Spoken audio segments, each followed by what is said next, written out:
Quinta conferencia, sesión de preguntas y respuestas, 13 de junio de 1924. Cuidado general del abono. Detalles acerca de los preparados para el abono, incorporación de alimento de la atmósfera. Pregunta. En el caso de la vejiga de ciervo, ¿se trata del macho? Respuesta. Me refiero al macho. Pregunta. ¿Se ha referido a la ortiga anual o perenne? Respuesta. Urtica dioica, perenne o mayor. Pregunta. ¿Es correcto techar el estercolero en zonas en que llueve mucho? Respuesta. El estiércol debiera soportar las cantidades de lluvia habituales, así como no le favorece aislarlo de la lluvia totalmente, también le perjudica ser lavado totalmente por el agua de lluvia. No se puede generalizar totalmente, pero en general el agua de lluvia beneficia al estiércol. Pregunta. ¿No debiera tener cubierto el estiércol a fin de que no se forme agua de estiércol? Respuesta. En realidad, el agua de lluvia es en cierto sentido necesaria para el estiércol. Una pregunta puede ser si sería conveniente interceptar la lluvia cubriéndolo con turba, eliminar la lluvia totalmente mediante un techado no tendría sentido. Seguramente el estiércol empeoraría con eso. Pregunta. Si el abonado indicado mejora tanto el crecimiento vegetal, ¿se benefician tanto las plantas cultivadas como las malas hierbas? ¿Es necesario eliminar las malas hierbas con métodos especiales? Respuesta. En principio, la pregunta es muy justificada. Quiero hablar de la llamada lucha contra las malas hierbas en los próximos días. Para empezar, lo que he dicho será de provecho para el crecimiento vegetal en general y según ello no se eliminarán las malas hierbas, pero la planta resultará mucho más resistente a las plagas y enfermedades que la atacan. La cuestión es así. Frente a lo que sobreviene en el reino vegetal, en materia de parásitos, contamos con recursos para su control. La lucha contra las malas hierbas no es algo que se relacione con los principios que hemos tratado hasta ahora. La mala hierba también participa, por cierto, en el crecimiento vegetal general, y esto hablaré más adelante. Las cosas están tan relacionadas que no es bueno sacar algo de contexto. Pregunta. ¿Qué hay del procedimiento del capitán Kantz, según el cual también se puede hacer inolora el estiércol mediante el propio calor producido por un apilamiento en sucesivas capas flojamente dispuestas? Respuesta. Con toda intención me abstuve de hablar de cosas que hoy ya se aplican a un modo racional. Quise indicar lo que puede provenir de la ciencia espiritual para la mejora de cualquiera de estos métodos. El procedimiento que usted indica tiene seguramente muchas ventajas, pero creo que es bastante nuevo, no está muy experimentado y cabe esperar que pertenezca al tipo de procedimiento que encandilan al principio y con el tiempo no resulta ser tan práctico como uno supone realmente. Cuando la tierra tiene aún su cultivo tradicional al principio, todo la estimula en cierta manera, pero si se aplica la cosa durante más tiempo, ocurre como con los medicamentos cuando entran en el organismo por primera vez. Sucede que los medicamentos más inverosímiles ayudan la primera vez, luego ese efecto terapéutico cesa. También con estas cosas lleva su tiempo darse cuenta que no son como uno creía inicialmente. Lo que tiene especial importancia es la generación interior de calor, pues la actividad que debe desarrollarse para engendrar ese calor autógeno es con seguridad extraordinariamente provechosa para el abono. Deberá resultar algo beneficioso de esa actividad. El prejuicio que se puede producir es que obtenga un abono muy suelto. Y no sé si tomar lo de inoloro tan al pie de la letra. Si se demostrase que es inodoro, ello sería señal de que se trataría de algo bueno. Es un procedimiento con el cual no hay muchos años de experiencia. Pregunta: ¿no es mejor disponer el montón de abono sobre la tierra en lugar de hundirlo en ella?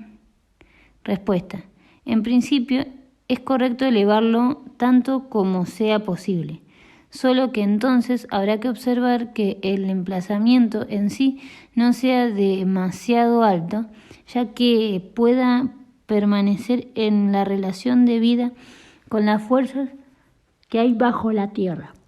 No es posible armarlo sobre una elevación, pero sí levantarlo a partir del nivel de la tierra, y esa sería la altura más conveniente. Pregunta: ¿pueden emplearse las mismas cosas en el compost para la vid que sufre mucho? Respuesta: puede emplearse con algunas modificaciones. Cuando trate el cultivo de los frutales y de la vid habrá algunas modificaciones, pero en general vale lo dicho en el día de hoy para mejorar todo tipo de abono. Hoy he señalado las cosas que mejoran el abono de un modo general. Como se pueden traducir los términos para las praderas y los pastos, los cereales, los frutales y la vid, eso lo trataré más adelante. Pregunta: ¿es correcto que se pavimente el sitio para el abono? Respuesta: de acuerdo con lo que se puede saber acerca de la estructura de la tierra en conjunto y su relación con el abono, es un disparate que el sitio para el abono esté pavimentado. No puedo entender por qué ha de estar pavimentado. Si así fuera, habría que dejar libre un espacio en torno para la interacción entre el abono y la tierra. ¿Por qué habrá uno de empeorar el abono segregándolo de la tierra? Pregunta: ¿tiene alguna influencia del suelo subyacente si es arenoso o arcilloso? Algunas veces se cubre la parte más central del sitio para el abono con arcilla para que sea impermeable. Respuesta: es cierto que distintos tipos de suelo tienen una influencia determinada que surge naturalmente de las peculiaridades que tienen esos mismos suelos. Si se tiene un suelo arenoso debajo del abono, será necesario rellenarlo un poco con arcilla, ya que ese suelo arenoso atraerá constantemente el agua porque es permeable.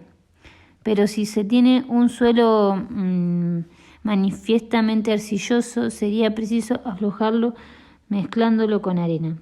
Para obtener un efecto intermedio se dispone siempre una capa de arena y una capa de arcilla. Entonces se tienen las dos cosas, una cierta consistencia del suelo y los efectos del agua. De otra forma, el agua se pierde por infiltración. Una mezcla de los dos tipos de suelo será especialmente ventajosa. Por esa causa se evitarán en lo posible los suelos de los que para ubicar el abono. Loes y similares no son beneficiosos. En ese caso, será mejor hacer poco a poco un suelo artificial para ubicar el abono. De otra forma, el agua se pierde por infiltración. Una mezcla de los dos tipos de suelo será especialmente ventajosa. Por esa causa se evitará en lo posible los suelos de los dos para ubicar el abono. Los dos y similares no son beneficiosos. En ese caso será mejor hacer poco a poco un suelo artificial para ubicar el abono. Pregunta: con respecto al cultivo de las plantas que ha indicado milenrama, manzanilla, ortiga, ¿es posible implantarlas simplemente sembrándolas en la zona en que no se dan espontáneamente? En el manejo de praderas hemos sostenido que la milenrama es peligrosa para el ganado bovino y igualmente el diente de león. Hemos tratado de excluir en lo posible estas plantas de las comunidades vegetales de las praderas, así como el cardo. Esto lo estamos llevando a cabo. Tendríamos ahora que sembrarlas nuevamente en los lindes, aunque no en pradera y pastizales.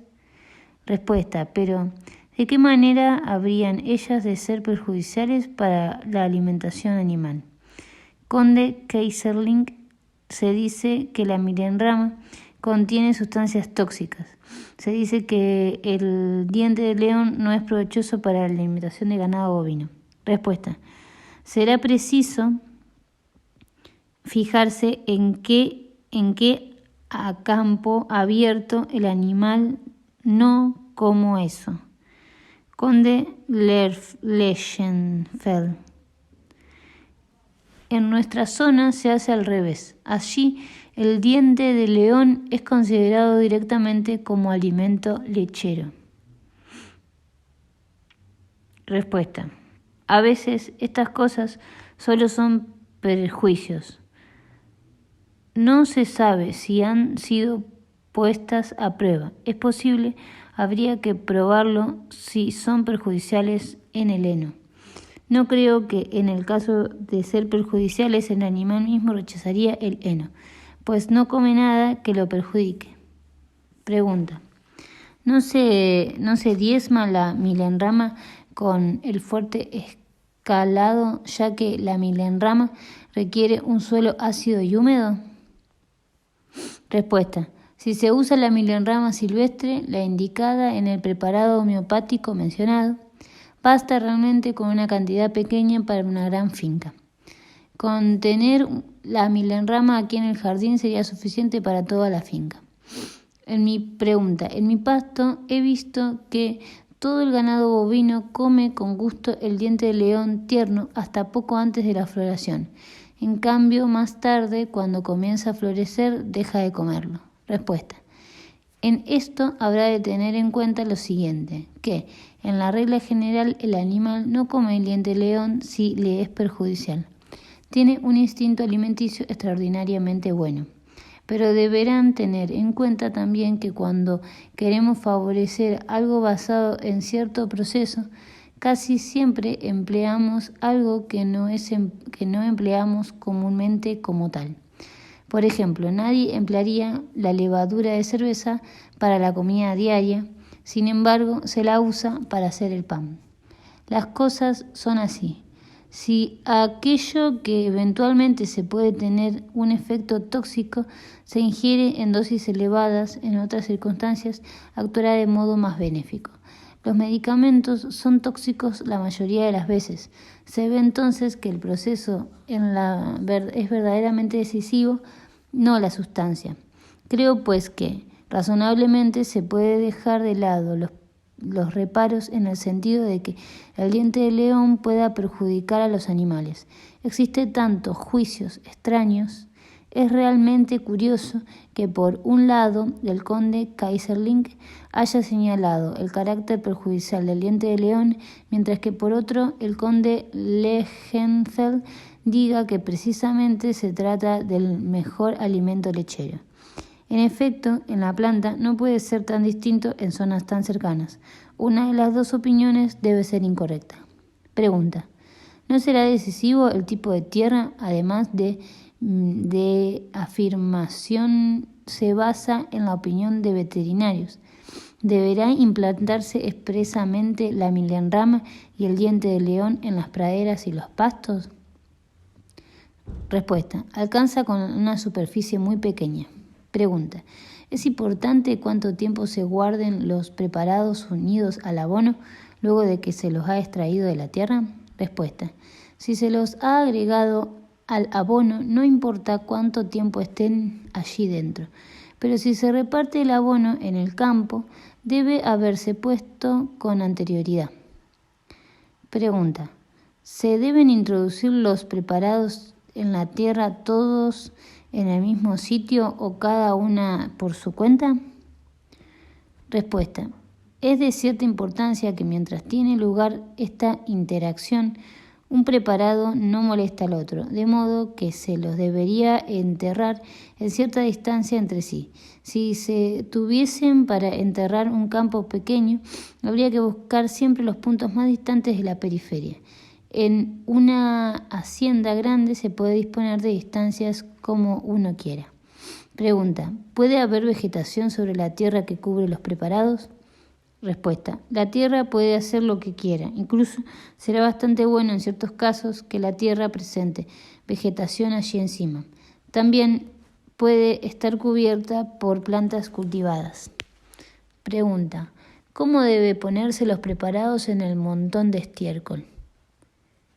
Respuesta: yo aconsejaría practicar una perforación de 1/4 de metro o algo más de profundidad, de modo que el estiércol se cierre en torno a lo agregado.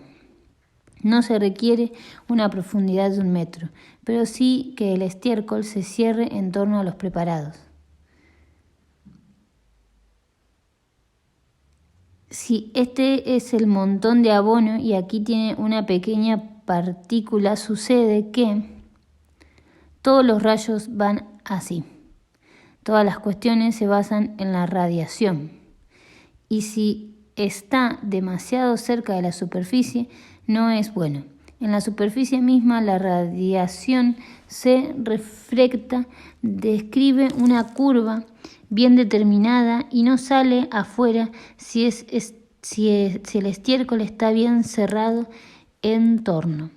Medio metro es suficiente. Si está muy cerca de la superficie, se pierde una gran parte de la fuerza irradiada.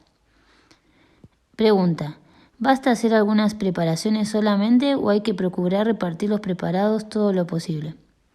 Respuesta: es mejor repartirlos, no hacer los agujeros en un solo sitio.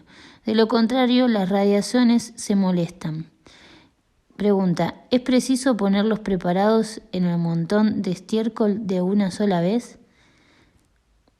Respuesta: si introducimos los preparados en el montón de abono, se puede ubicar uno al lado del otro. No influye uno sobre el otro, solamente influye sobre el abono como tal. Pregunta: ¿pueden ponerse todos los preparados en un solo agujero?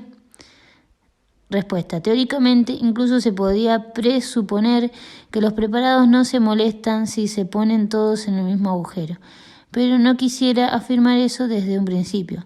Se pueden ubicar en las cercanías, pues podría ser que después de todo se molestasen si se reuniesen en un solo agujero. Pregunta: ¿a qué roble ha hecho referencia? Respuesta: Quercus robur. Pregunta: ¿debe ser la corteza de un árbol vivo o de un árbol talado? Respuesta: en lo posible vivo, incluso de un árbol en el que se pueda suponer bastante activa aún su resina. Pregunta: ¿se trata de la corteza íntegra? Respuesta: solo de la superficie, la capa exterior de la corteza que se desmenuza cuando uno la arranca. Pregunta: ¿es absolutamente necesario no ir más allá de la capa de la tierra de cultivo al enterrar los preparados o pueden enterrarse los cuernos de vaca también en mayor profundidad? Respuesta: es mejor dejarlos en la capa de la tierra de cultivo. Incluso es de suponer que en el subsuelo, debajo de esta capa, no producirán un material tan fértil. Naturalmente, podría considerarse que el estado más profundo es el mejor. El lugar con capa, la humífera, de mayor espesor sería el mejor. Pero debajo de la capa humífera no se obtendrá efecto favorable alguno. Pregunta: en la capa de cultivo, ¿lo que se ponga estará siempre expuesto a las heladas? ¿Eso es perjudicial? Respuesta: si está expuesto a las heladas, justamente entra en aquel periodo de la Tierra. Merced a las heladas, se expone en la mayor medida a las influencias cósmicas. Pregunta: ¿cómo se muelen el cuarzo y la sílice? ¿En un pequeño molino o un mortero? Respuesta: lo mejor es hacerlo en un mortero con un mazo de hierro y moler hasta obtener una textura carbonácea muy fina. El cuarzo será necesario molerlo de esta forma lo más posible, incluso luego molerlo aún más entre superficie de vidrio, porque ha de ser harina muy fina y ello es muy difícil de lograr con el cuarzo. Pregunta. La experiencia agrícola demuestra que un animal bien alimentado genera también sustancias grasas, de modo que debe existir una relación entre la alimentación y la incorporación de alimentos a partir de la atmósfera. Respuesta. Observe usted lo que he dicho. Yo dije que en la incorporación de alimentos lo esencial es lo que se desarrolla en el cuerpo en cuanto a fuerzas.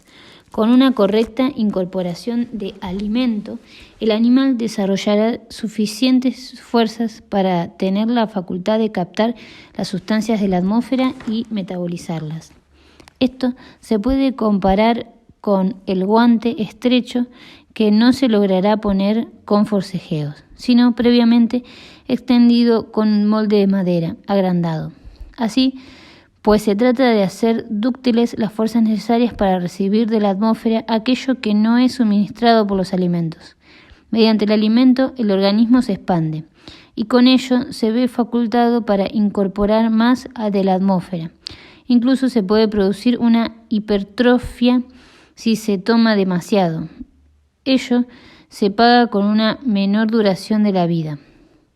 La virtud está en el medio.